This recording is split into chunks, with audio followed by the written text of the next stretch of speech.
Welcome to the WJBM Outdoor Show, brought to you by Midwest Tractor Sales in Jerseyville. We're coming to you from the WJBM studios in Jerseyville, the voice of the Tri-Counties.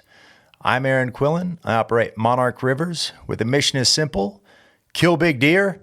Today, joining us, Mr. Adam Smith. Adam, thank you for being here. Yeah, appreciate being here. Nice to meet you. Yes, great to meet you too. And shout out to Kyle Newhouse for introducing us. Yeah. Absolutely. And K&J Tree Service, got to throw that in there, right? Yeah, that's for sure. So Kyle tells me that you are big time, passionate hunter. I don't know about big time, but well, I mean, with kids and everything, but yeah. He says you're pretty good at it. And I guess my understanding, you mentioned earlier, your biggest passions are turkey and elk. Yeah, yeah, definitely. Okay. So let's back up a little bit. You're from the area. Mm-hmm. Hometown's Winchester. Okay, Yep. Perfect. Yep. All right. But back in 06, met a Jerseyville girl, so that's where I ended up. That's awesome. Yeah. So you grew up Winchester area. Is that kind of that's my hometown. That's born in Kewanee, Illinois, but when I was like 3 or 4 months old, moved to Winchester and there my whole life. Okay. Yeah. So that's where you started hunting? Yeah, Scott County. Yep. All right. Who got you into it? So I'm one of 6 kids, and my older brothers hunted a lot, and my oldest brother Jared killed his first turkey probably, I would say, 83, 85, Okay. So he would have been, I don't know, 10, 12 years old. But I just, kind of looked up to him, thought turkey hunting was awesome. And, in the 90s, that was just picking up, the population and everything. But So I started deer hunting in probably 96. Okay. And I told Dad I wanted to turkey hunt. And I got a VHS Bill Jordan Outdoors, and just fell in love with it. I probably watched that 150 times. And, Yeah. I would have bought all of their series, but my Right. lawnmower money couldn't afford it. I knew I had probably 5 or 6, volumes of the Bill Jordan Outdoors back in the 90s. I had a few Primos. Night and Hail, I remember. It was enjoyable to watch them, but Team Realtree was my favorite. Oh, yeah. I would sit in my room and watch that stuff over and over and over. Practice on a diaphragm call. It was like 98, my first time. Dad took me out turkey hunting, and Dad's was a terrible turkey hunter. Knew nothing about nothing. Like, he blew a diaphragm call, and it was just like, oh, I didn't want to be rude. I was like, Dad, just shut up. But just fell in love with turkey hunting, and I'd have been age 14 or 15. And started borrowing Mom's car to go out to the woods, 15 minutes outside of Winchester to go by myself. And, just spent a lot of time in the woods. That's awesome. So turkey hunted for, I don't know how many years. And then met a buddy of mine that elk hunted a lot with his dad in Wyoming. Okay. They would hike in on mule, do the legit way, public ground, riding in on mule. Yeah. Casey Holden from Indiana. And I was just starting to work for Heartland Lodge over there in Pike County. Okay. This was back in would have been the 06, 07 era. Okay. And I just met this guy. He's my age.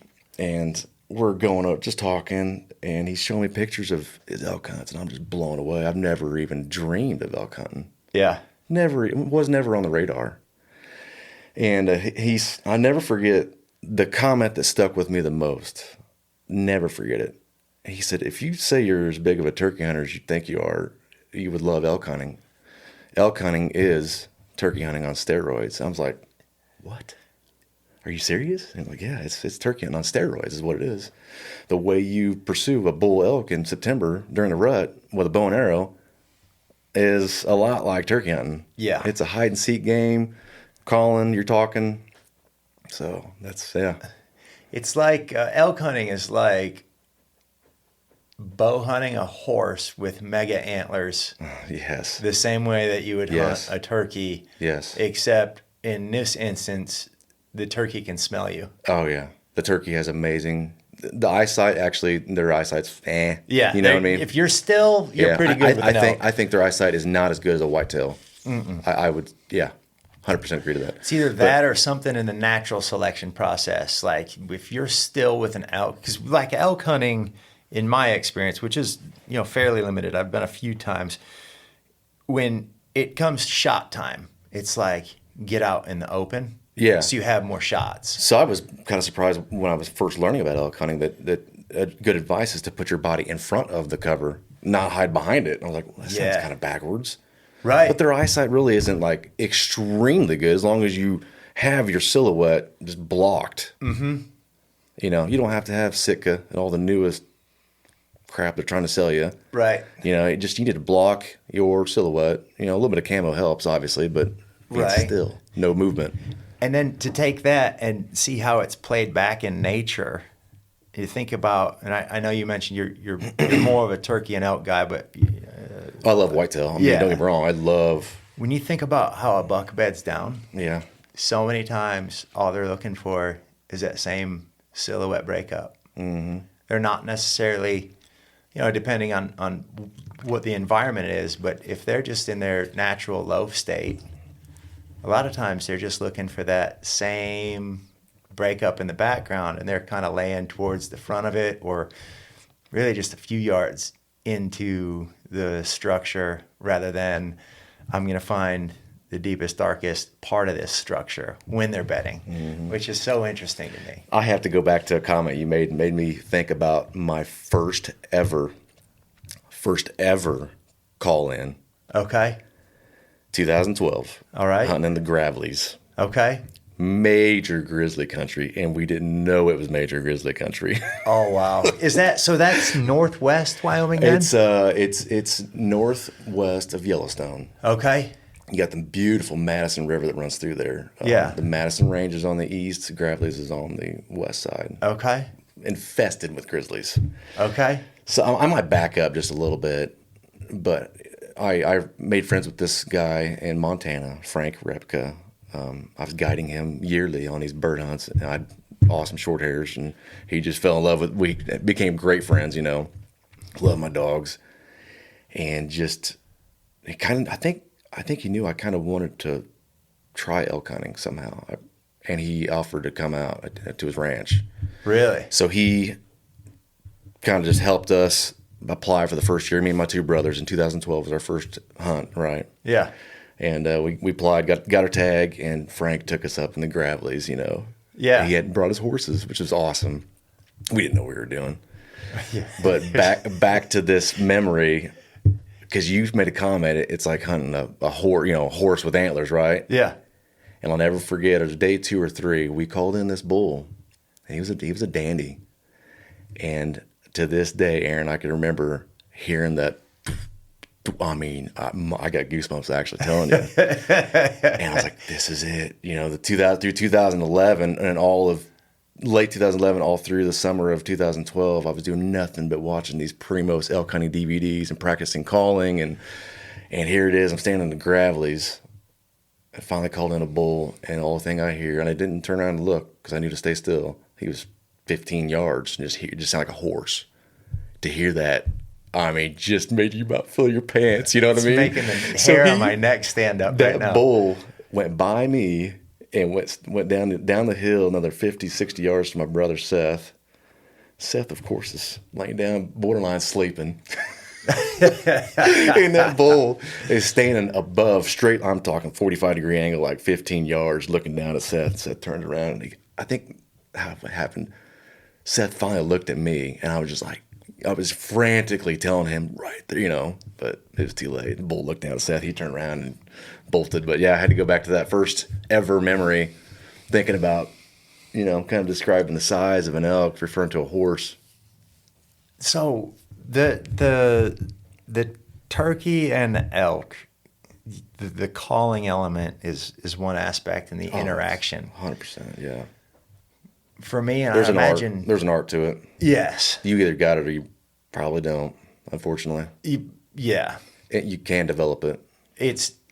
But the thing, another similarity between the two is during that interaction. Mm-hmm. In the same way that when you get a gobbler in close, hammering, and you can feel it in your body, like you can feel the vibrations of that's that awesome. gobble in your body. Oh, yeah. You get kind of the same feeling to me with an elk. With obviously, if they're close by screaming, but B, when you're busted and they do that bark. Yes. Is there a technical name for that? It's just they call it a bark. Okay, so when they bark at you, That's the same thing as a deer, just blowing. or a turkey, It's the same. Yeah, It's they're saying the same thing. but it sounds They don't like it. like Something not right. They're completely scared, or they're alerting others. I don't like this. the first time that I was in on a bull. It was in Idaho, and it was my first ever elk hunt. And I was fortunate. A nice bull came in, and as I'm trying to listen to the instructions of my guide, aka my buddy, Yeah. this thing gets around, and then the wind does what it does, and it swirled, and he did the bark, and it was like a sonic blast. It was like this energy that came out of his lungs and went through my body. And it was the craziest thing. But just that you to feel the sounds of these animals in your body and your bones. I've not been in a hunting experience besides turkey and elk where you really like feel that. It's the wildest thing. Yeah. It's like a connection that's... I don't know if there's anybody in Jersey County that loves elk hunting more than I do. If there is, I would like to meet them because we'd have a lot in common. Your first experience was in Wyoming. Montana. Oh, in Montana. Montana. Yep. That's okay. Yeah. All right. That's where my biggest passion is. Montana. Yeah. Okay. I could die in Montana. I'd die a happy man. So, you've covered a decent amount of that state, or do you kind of stick to your own little? I stick to my own regions that I've, found. I don't want you giving away your secret spots, but the Gravely's I already gave up one, but I've only been there once. I would go back someday. It's heavy grizzly, but that where I aim for every single year is more central Montana, slightly west central. Okay. I ain't afraid to. I don't care. You know what I mean? Public ground. It's your ground. It's my ground. Federal. I'm DIY. Public tent camping, wood stove. I don't. It's 100% DIY public. I've been 3 times since 2004. So in 22 years, I've been 3 times. Yeah. And the first time was in Idaho. And then I think it was in the Salmon. And then ironically, the second time, which wasn't too terribly long ago, probably 5-6 years ago, was on the Montana side in the Bitterroots. Yes. So directly across from the Salmon. Yeah, that's not that far from the Gravely's, really. Okay. Yeah. Yeah. That's not that far from the Gravely's. So we were right there on the border, and that's kind of the terrain that I've seen. It's similar. It's gorgeous. It is pretty. I mean, it's breathtaking. Literally breathtaking when you're up there. Even if it's 7,000 or 8,000 feet. Yeah. Yeah, it's an adjustment. And there's so many aspects to it that people probably you wouldn't understand, I guess, until you experience it. Like one of those things somebody can tell you, but you probably won't be able to piece it together until you experience. Like for most elk hunts, the third trip was into Canada, and this was totally different. We were in the foothills outside of Banff. So we flew into Calgary. We're 45 minutes away from Calgary, and it was canola fields and alfalfa fields, and it was all agricultural. And it was not physically challenging in terms of terrain. Really? And you hunted them like you hunted deer. And it was, sometimes it was at a ground blind, sometimes it was on foot, but it was totally not that. To each their own, but that's not me. I love the Well, both were interesting. The thing about elk hunting is you got to be in shape. Yeah. How do you prepare for your elk hunts? Well, I used to be completely lazy and call it a preseason workout. Even I've been so terrible. I mean, years past, I was starting to hit the treadmill and work out Yeah. in like late June or July, and that's the dumbest thing. It's not worth it. It's just not wise. Now, the last few years, we were talking about jujitsu earlier. Right. I've just decided to kind of change my lifestyle, and I go to the gym every morning. Not every, but I aim for 4 and 5 days every single week. Mm-hmm. And I've gotten rid of that mindset of preseason elk, referring to elk season, preseason workout. Right. And just made it my life. Yeah. That way, there is no preseason workout. So you're prepared all the time. Yes, I'm trying to keep my body, just make it a day in, day out. And it helps with work. It helps with everything. Obviously, just health is critical. But. So in a metaphorical type of way, elk hunting has really kind of changed your whole disposition on. Yeah. Besides, I live for my wife and kids, but Right. I feel like elk hunting is number 2 in my Oh, that's awesome. Well, let's take a quick break, hear a word from our sponsors, and we'll be right back. Welcome back to the WJBM Outdoor Show, brought to you by Midwest Tractor Sales in Jerseyville. We're coming to you from the WJBM studios in Jerseyville, the voice of the Tri-Counties. I'm Aaron Quillen. I operate Monarch Rivers, where the mission is simple. Kill big deer. For those of you just joining, local Adam Smith, big turkey and elk fan. And we were just talking about some of the preparation for elk season. Number 1 on the list, is health. Yeah. And legs and lungs, pound legs and lungs. So this year I'm taking 2 buddies that are complete elk hunting virgins. Okay. All right. And I've tried to warn them.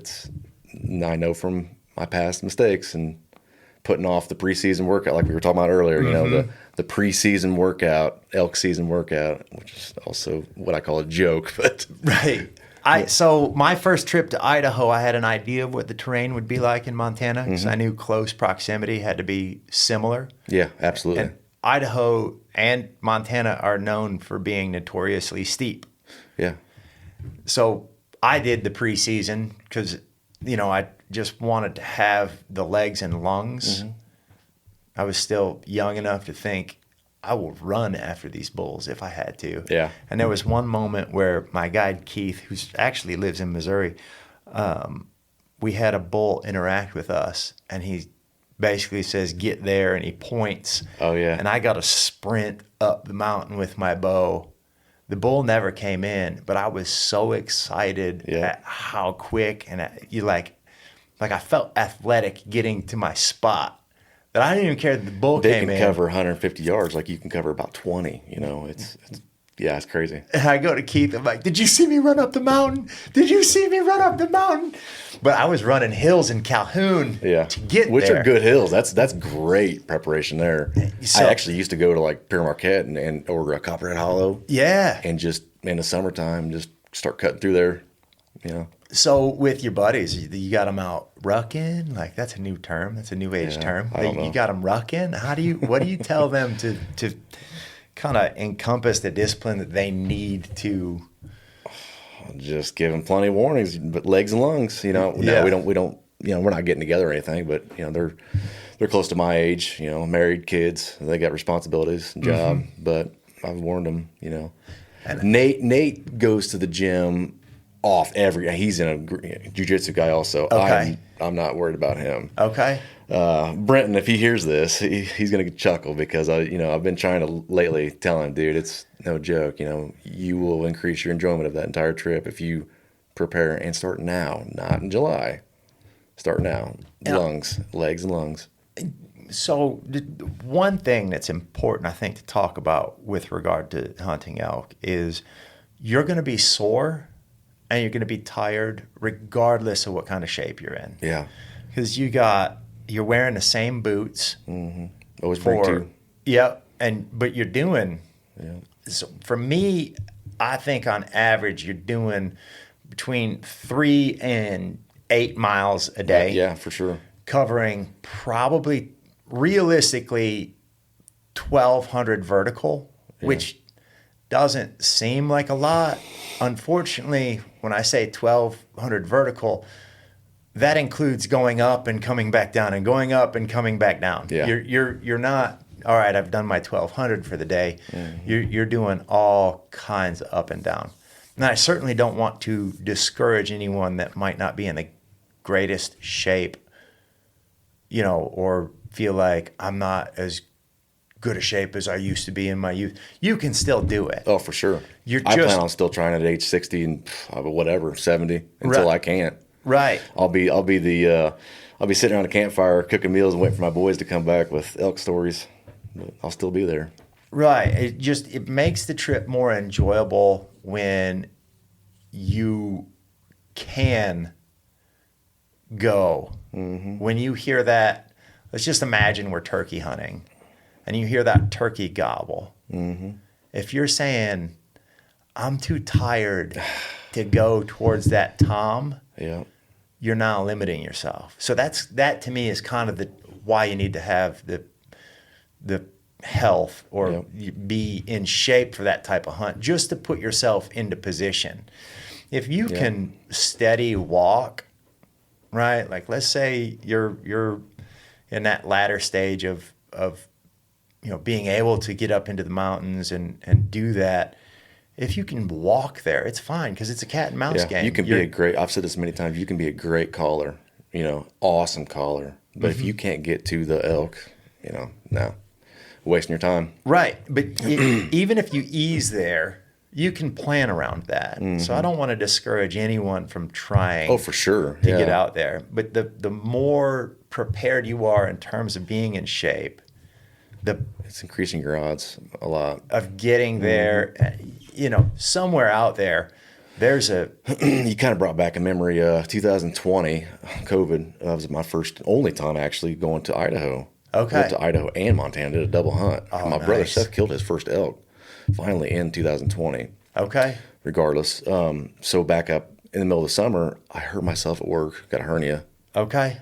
I was laid up, which that put a halt to my so-called, preseason elk workout. Right. I was laid up, had surgery, and it was a terrible timing. I think that was in June or July.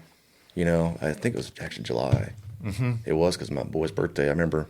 But so what I'm trying to say is I went on that Idaho hunt in some of the worst shape I'd ever been in because I wasn't able to pound the, working out. Yeah. Never forget, Aaron, going up this one hill, day 2 or 3, whatever, and awesome bulls fired off. And that was probably one of the only times I really remember just telling myself, I cannot get to him. I was incapable of getting to that bull. He had cows, he was fired up, and he would answer me every time.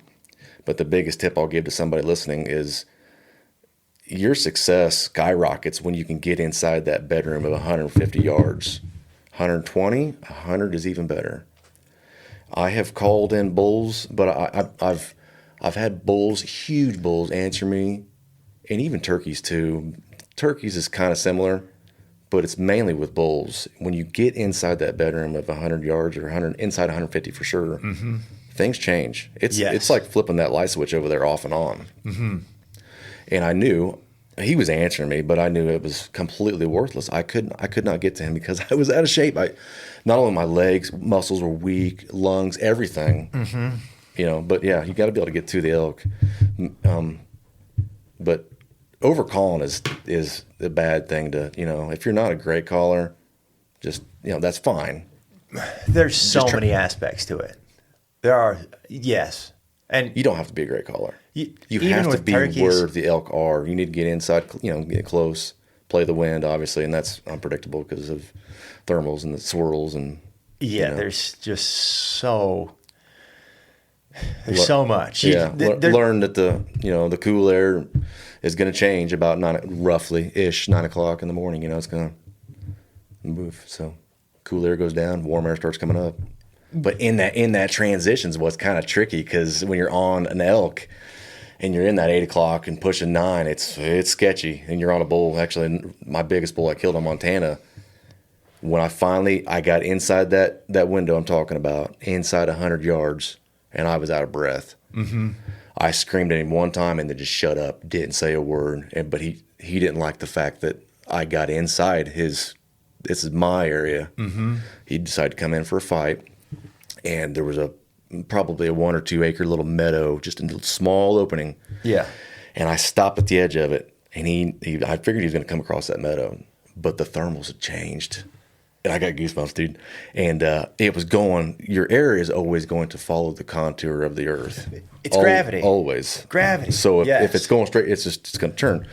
So this meadow was going down at an angle. It wasn't straight down to my right, but it was kind of angling a little bit towards like my 2 o'clock. Mm-hmm. And he was coming from my 11, 12 o'clock. And that increased my anxiety that much more, because I thought, man, I got him. Yeah. But now, in the last few seconds of getting ready to draw back, I was worried about that wind. I knew it was going right to him, and he had to have just missed my wind, 10 yards, from me shooting him. I shot him at 40 yards, and nice. I think if he would have made it another 5 to 15 yards, he would have had my wind and boogered. But do you use any type of, they make those little puffer duster things? Yeah, for checking your wind? Yeah. Oh, absolutely. Is that what you use, a little powder thing? I've been bad about it, but yes, that's you need to have one in your pocket at all times. And then an extra one in your backpack, because you're going to lose one. But when you're in a really high stress situation, you're getting on a bull. Yeah, use that for a good tool, because sometimes the wind is so light you can't. If I can feel it in the back of my neck or feel it, you don't need it. You can tell. Right. The wind is going where it's, you can feel it. But when it's really light, you need that little, wind checker. Yeah. Or like I've ran mine empty before and just pour some baking soda in it. And just kind of refill it a little bit. Have you ever, the old time bow hunters used to tie a piece of thread to their stabilizer. Yeah. That's kind of slick, isn't it? Yeah. Yeah. Just a piece of thread hanging there so you can look down. And I like to use milkweed. Yeah, because you can almost follow. You can follow for a long ways, especially with for your binoculars. Yeah, for sure. And so as the contours long change, range, and like not only is it drainages and just different, contours, it's tree lines. I did try that structure. 1 year. That stuff you're talking about one time, and I kind of got away from it, because a lot of the stuff I'm elk hunting in, and especially Montana, it's thicker timber. Yeah. And it goes for maybe 10 or 15 yards and just it gets hung up on a limb. Right. So just the old-fashioned dust wind checker is what I typically use. Yeah. With your buddies, you've got them working on getting in shape. Hopefully. You're out there, you're talking about hunting thicker. Concentrate on getting myself in shape. Right. Or staying, I mean. So with your shot range, what kind of shot range do you think is imperative to practice? So out there, yes, thick, a lot of structure, but then when you get to a burn site where they're likely going to be feeding, or you're getting to some of your more open areas, there's some longer shots. What kind of... Well, even hunting them dense timbers in Montana or anywhere, you're always going to... Elk habitat, you're always going to find them small meadows or small little stream, an opening that's 60 and 80 yards out in front of you. Yes. I made an 83-yard shot on a cow back in... Holy cow. 2017. Yeah. And I was very confident. I had Matthews Outback. Yeah. I've got all old bows. I love them. I collect Matthews. Mm-hmm. I've probably got 20 hanging in my house. I've bought them off eBay, and my wife about killed me when I started getting into that. I kept telling her, I was like, at least it's not a rifle hobby, because it's like $2,000 a pop. But this Matthews Outback was my first Matthews I bought. All the rest of them are just used. I just get them here and there. But 83 yards, and I was confident with that, because that year I was practicing in the yard all year long at 80 and 90 yards, 85-ish. Yeah. So I knew I could do it if I just held myself together.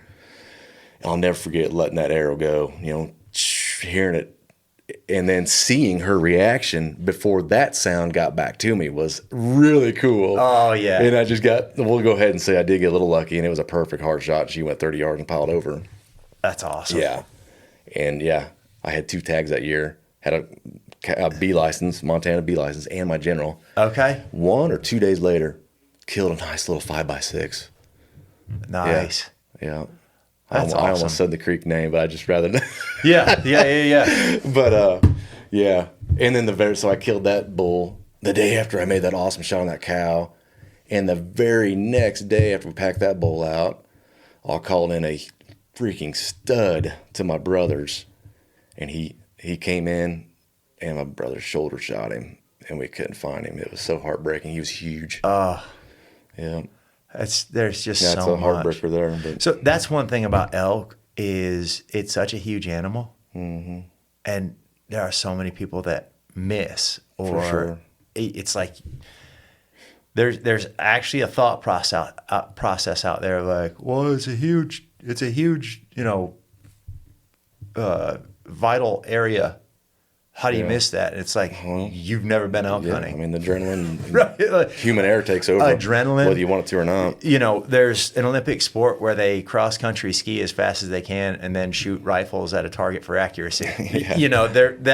That is a huge aspect to it. Yeah. Just the overall amount of challenges. I feel like I didn't answer that question earlier. You're talking about range, what people should prepare for. Yeah.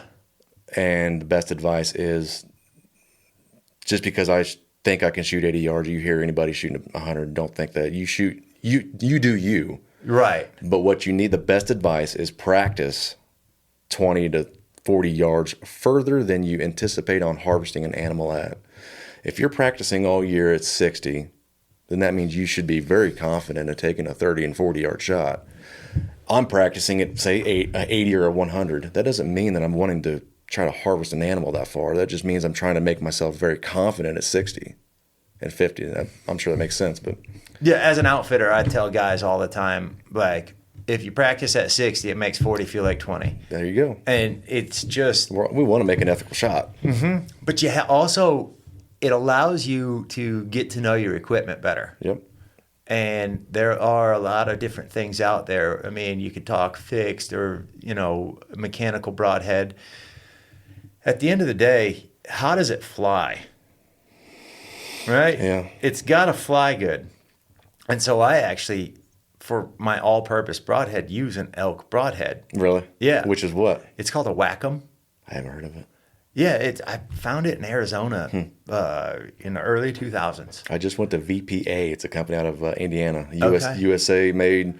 Nice. Single bevel, 2-blade. I went down that rabbit hole just a few years ago. All right. But I'd been muzzy. The 100-grain old-fashioned, like the green 3-blade. Yeah. The original. Yeah. My whole life. Deer. Actually, I've killed 4 or 5 elk with that. Yes, you can't go wrong with a muzzy. But it's got to fly right. It's got to fly right. And by looking at different distances, you get to see how good your arrow is flying. And so there's so much the fundamentals of that. And I think, when you start practicing at greater distances, you're understanding your equipment better. You're, like we're talking about getting the You'll shorter see the flaws shots. in that arrow flight or your bow more at 16, 80, 100. Yeah. It's gonna get magnified for sure. So what are some of the other things you're coaching your buddies up on? Are you doing some calling tutorials? Are you telling them not to? I will here very soon, actually. So we were unsuccessful in drawing the Montana tag, which is a heartbreaker. Okay. So I think we're going to try Colorado. The secondary draw for Colorado's coming up. Okay. We've got over-the-counter for Utah, and we've got a few options still on the table. Oregon is still an option. I think May 15th is the deadline on that. Okay. But, yeah, I mean, I'm going to start going over some calling with them. Okay. Mainly buying high-quality boots. That's where you want to spend your money. Take care of your feet. And 1,000,000%. Oh man. Yeah. My first elk hunt, we were talking about the Gravleys. Yeah. I probably had a $70 pair of Cabela's. I couldn't afford anything else. Right. It is what it is. But looking back, I had to have been miserable. And everybody's opinion is going to be different, but I think you'd be better off in a more athletic style hiking boot For sure, yeah. than you would your standard hunting boot. Oh yeah. I haven't bought what you're calling probably is like a standard 10-inch leather. Yes. Yeah, that's like a lineman climbing boot or tree trimming boot in my opinion. Right. That's all I buy for elk hunting is a very high quality, kind of expensive. I mean, the boots I've got now are Lathrop and Son, actually the company out of Illinois. Okay. They're 550-ish. Yeah. You know, but you get what you pay for. Right. What's that one? There's one And they're, brand that's pretty well known. They're $500, but lifetime warranty. Nice. And that's, gosh, I can't. Kennetrek. Kennetrek. Yeah, they're out of Idaho. Yeah. I've had a few pair of Kennetreks. Good company. The Hoffman, Kennetrek, and this Lathrop and Sons. You know, I recommend them to anybody, and they're all Italy. Yeah. They might be out of Idaho or Illinois, but those are Italy-made boots. Yes. You know? And so I had Loa, which is a pretty good boot maker. Yeah, those and Crispies I've heard, you know. And yep, decent. Crispies probably the most common. Brogan endorses the Crispies. Right. I can't. I've never tried them, so I can't say either way. I got the Loa military contract boot, like the Desert Storm edition, and they were incredible. They once I got the fit right, which is, I think it was a 14 extra wide, which is not an easy boot to find. No. So I got the 14 extra wide. I had to fit, and I was joking with the guy that I got the boots from. He's like, yeah, these things are so great, you won't even have to break them in. Well, I took him literally. Oh. And I didn't wear the boots till I got to Montana. Yeah. Oh, man. Those boots, the first day was rough, but after that, I took them off one time to like readjust my sock the first day we put serious miles on. Yeah. And, you know, we had to hike up to camp. And then as we were hiking up, we saw a stud bull. And Keith was like, I got to check in, make sure nobody's hunting that bull. I'm like, we're wasting time. Oh, man. So once we got the check-in at camp, then we had to traverse back. What do you mean by check in? Well, communicate with somebody else at camp? Yes, to make sure that there wasn't another guide or the outfitter didn't have one of the other hunters pursuing that bull. Oh. Well, it's what it is.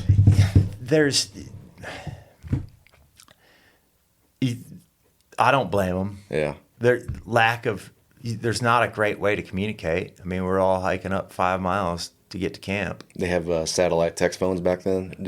What communication was he using? They just didn't have that technology. It's just that's what we use now, and that's awesome because we split up and we all hunt. I hunt by myself all the time. Really? I prefer that 100%. Tell me more about this. So that's Garmin.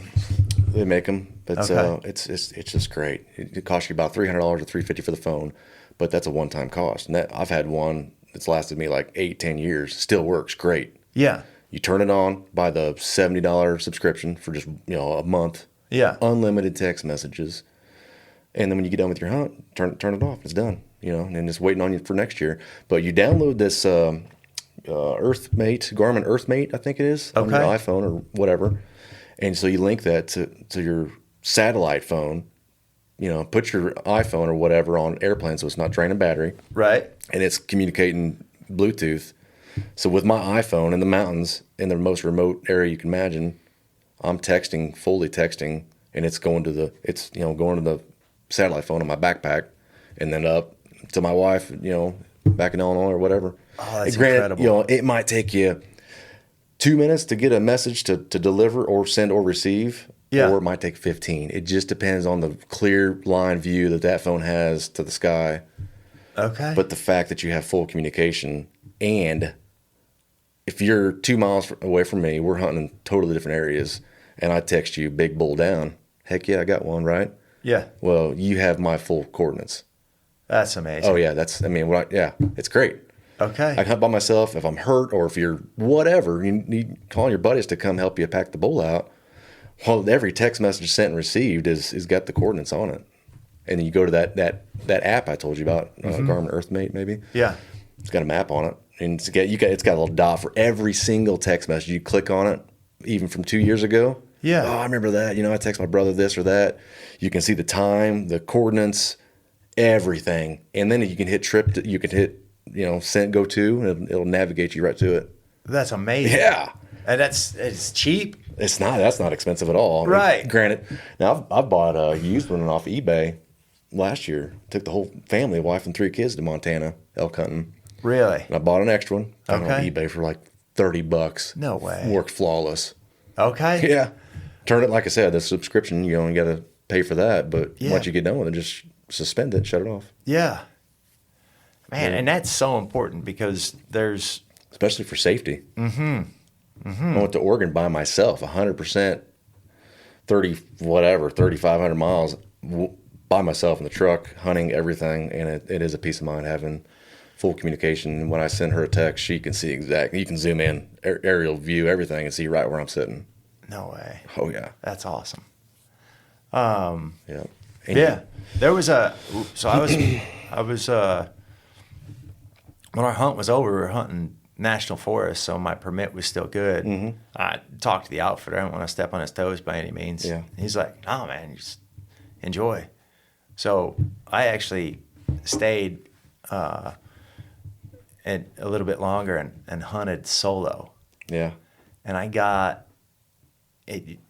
It was difficult. Staying at a camp in the mountains is so nice because you're staying there with the elk. As to when it gets dark, now you have to get out of the mountains, which takes an hour, and then you got to find something to eat. And then you got to find a hotel, which during the rut in these small mountain towns, they're all filled up, I'm sure. So then you're paying for a hotel room to get 3 hours of sleep to wake up earlier and all get out to get back up to the mountains. And then it might be an hour hike. Right. So, I mean. So I'm at this spot where I've got a bull responding to me, and I'm looking at the time, and I'm like, I'm by myself in the mountains. This is an evening hunt? Yeah. Oh, yeah. And if I walk down to that bottom right now, like best case scenario, I kill that bull, my phone's dead. Ooh, yeah. You know, by that time, my phone's going to be dead. Yeah. I'm by myself. And it's those are important things you got to take in consideration. Safety. And I felt so... Putting yourself in an area that nobody really knows where you're at. You fall, hurt yourself. I mean, that satellite text phone is awesome. That would be incredible. It's got an SOS button. If you did, heaven forbid, actually break your leg, cut yourself, and you're bleeding out. Yeah. And you knew this is not good. Yeah. You hit an SOS button. I think you got to confirm it or something, but and you're so probably going to have a helicopter looking for you in a couple hours. I backed out of that situation. I got a bull. It's like there's a turkey gobbling at me, and I'm not going to pursue it. Yeah. It was a underwhelming feeling that I don't know that I've felt before. Yeah. And it was just to not be able to pursue it because of what, could happen. Yeah. And it was like, man. So that's why elk hunting's like nothing else, because you just feel so small in this environment that's very natural, but it's so unnatural. Heaven on earth is what I call it. Yeah, yeah. Well, let's take another break real quick, hear a word from our sponsors, and we'll be right back. Welcome back to the WJBM Outdoor Show, brought to you by Midwest Tractor Sales in Jerseyville. We're coming to you from the WJBM studios in Jerseyville, the voice of the Tri-Counties. I'm Aaron Quillen. I operate Monarch Rivers with a mission is simple, kill big deer. And Adam Smith, our guest today, and we've been talking a lot about elk hunting. Yes, we have. Yeah, and we were just talking, I think, about some of the satellite capabilities that are making things safer and a lot easier for hunters to go out and experience. I think that'd be for somebody considering elk, a great opportunity to look into. Another thing that I think about when I think about getting into elk country, and you mentioned it earlier, is the grizzly territory. And it's pretty important to have a firearm with critical. you. Well, what are you using for personal protection? Great question. So we'll go back to like 2012, our first elk hunt. We roll into this sporting goods store, me and my brothers, and right there in Ennis, Montana. Great sporting goods store, by the way. And we're going to buy some elk ammo maybe, or some deer. I mean, sorry, gosh, elk, bear. I'm scatterbrained, but we go in there. We're looking at some guns and talking to this guy, and we told him what we were planning on using for bear protection, right? Yeah. And it was your good old Illinois hollow point 40 caliber 180 grain. Mm-hmm. And he was like, please don't shoot that at a grizzly because you will die. so we were clueless, you know. But right. So the main thing is hard cast lead, flat nose. Mm-hmm. And what I use specifically is double tap ammunition. It's a USA made 10 millimeter. Mm-hmm. I carried 40 for years. Okay. But yeah, 200 grain or 230 out of a 10 millimeter is just deadly. I mean, the 10 millimeters got close to the ballistics of a 357 Magnum, not quite, but it's very, very close. Mm-hmm. You know, you got 15 rounds. I use a Springfield XDM. Mm-hmm. Yeah, I've got actually a few of them. I love them, absolutely love them. They're practical to carry, light. They're not cumbersome. It's a lot of guys will carry a big old, huge, dirty, hairy revolver on their chest or whatever. You know, that's great. You got a lot of power, but you've also got 6 rounds only, and it's heavy. The odds of you ever needing it are unbelievably slim, but you still want to be prepared. And it comes down to there's always going to be an ongoing debate of, do you want an actual semi-auto pistol or a revolver? Because the guys are always going to say, well, what if it jams? Right. Well, I mean, yeah, absolutely. Yeah, if it jams, there's a lot of ways I could die. Probably your time. Yeah, if it jams, then that's a cool story to tell at my funeral. Right.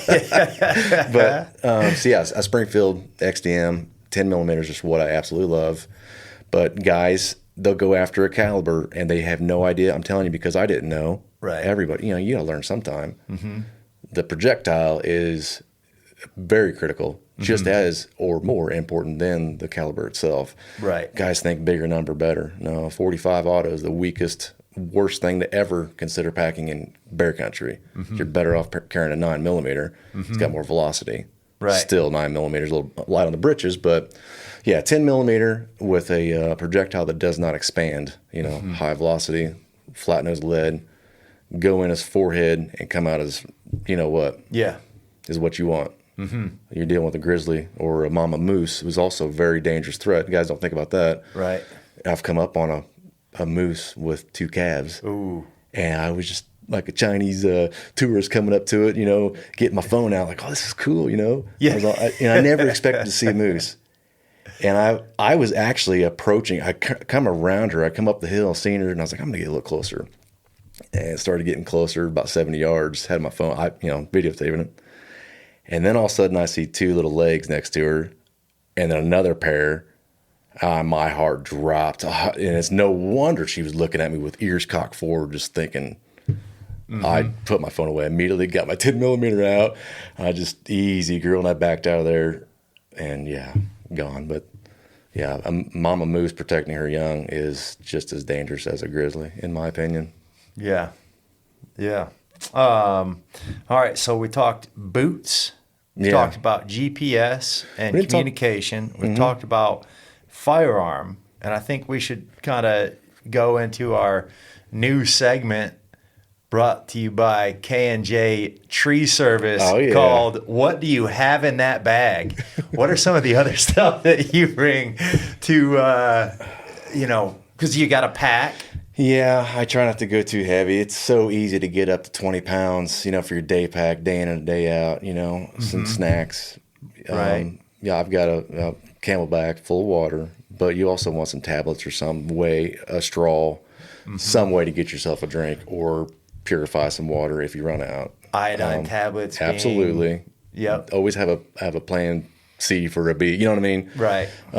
Always. Extra batteries, 2 lights. 2 knives.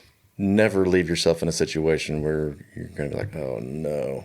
But 2 different ways of starting a fire, not just waterproof matches, but even just bring a cheap, simple, tiny cigarette lighter. Right, and a bag of Doritos. Yeah, exactly. For kindling. Yeah, exactly.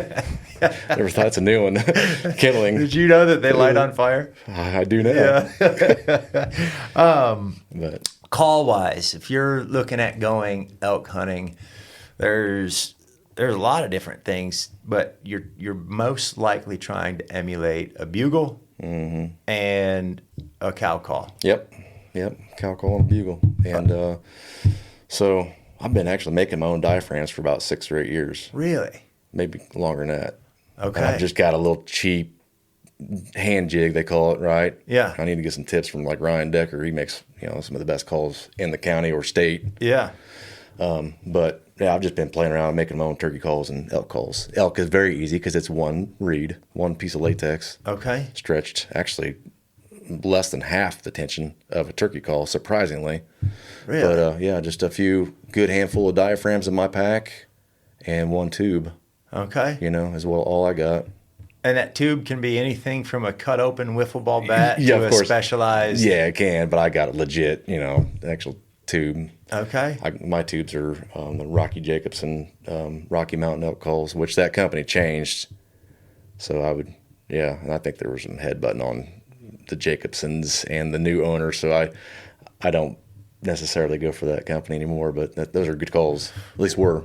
And for somebody starting out, I've seen experts using these, but they didn't have this before, where the diaphragm is actually connected to the tube. So there's a cap that you pull off, and it's just, you don't have to put the diaphragm in your mouth. Yeah. There's like, if That's anybody's... that's a pretty new thing. I don't know what companies, I wish I knew. I don't know, but There is some things to offer for somebody that isn't as proficient with a diaphragm call. Yeah, and you just kind of set it against your lip rather than the roof of your mouth, and I've seen that. There are a lot of different options for mimicking that bugle. Right. Yeah. Well, thank you for the first ever K&J What Do You Have in That Bag segment. Thanks for having me. Absolutely. Appreciate Kyle Newhouse introducing us. Yeah, me too. It's been an absolute pleasure. For anybody that's considering elk hunting, aside from the do it and just go, what would your final words of advice be? I think guys, money, obviously, man. That's not a cheap hobby. It's got to be. I don't want to offend any duck hunters, but it's up there, man. Yeah. But I do it the cheapest way possible. DIY, public land, tent camp. I'm taking ATV. Do your research and homework of where you can and cannot hunt. Mm-hmm. National forest. That's your land. It's our land. Mm-hmm. I don't even touch state and BLM. Really, 90% I'm on national forest property. Mm-hmm. So, but just and when you've got that satellite text phone we talked about earlier, that takes away that fear of somebody that is wanting to go out and explore and try it, because they've got communication. If something happens, they get stranded or whatever, they've got communication back home that's showing that person where they're at. Right. But yeah. And if somebody, I think, what I would add to it is if somebody were interested in or curious about elk hunting, and somebody that drew a tag somewhere, offer to go help pack out. Offer to just, I'm going to sit at camp until I'm needed, or I'll do whatever I need to do, and just experience it, because it would be a vacation you'll never forget, regardless of whether you have a tag, regardless of whether you're out there calling at them. The serenity of the mountains, the feeling of, I'm really just a speck of paint on a handrail at Disneyland. Yeah. As far as this world is concerned, I am so small and things are so much greater than me. And then just there's so much opportunity to be outside and learn new things. And then the experience of packing out would be a tremendous introduction. Sitting around the campfire, telling stories, listening to an elk bugle off in the distance, and the pure agony and exhaustion of packing something out like that. I love it. I wouldn't trade it for. I just love it. Here's a shout out. There's a guy from Godfrey, Mike Booker. Used to own Booker Glass there on 67. Mm-hmm.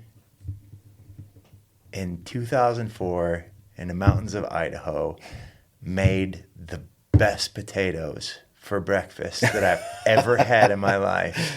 And I'll never forget that. That's awesome. So I enjoy getting up like the first one in the mornings. Yeah. I enjoy getting up and cooking breakfast for everybody. I just do. Yeah. I just love that. I love preparing breakfast. I'll, get it all made and then I'll pack it up and gone. You can hear my 4-year-old. I'm sometimes leaving before everybody else is even out of the bed, Yep, exactly. Well, thanks again. Appreciate you. Yeah, appreciate it. Thanks for having me. Yeah.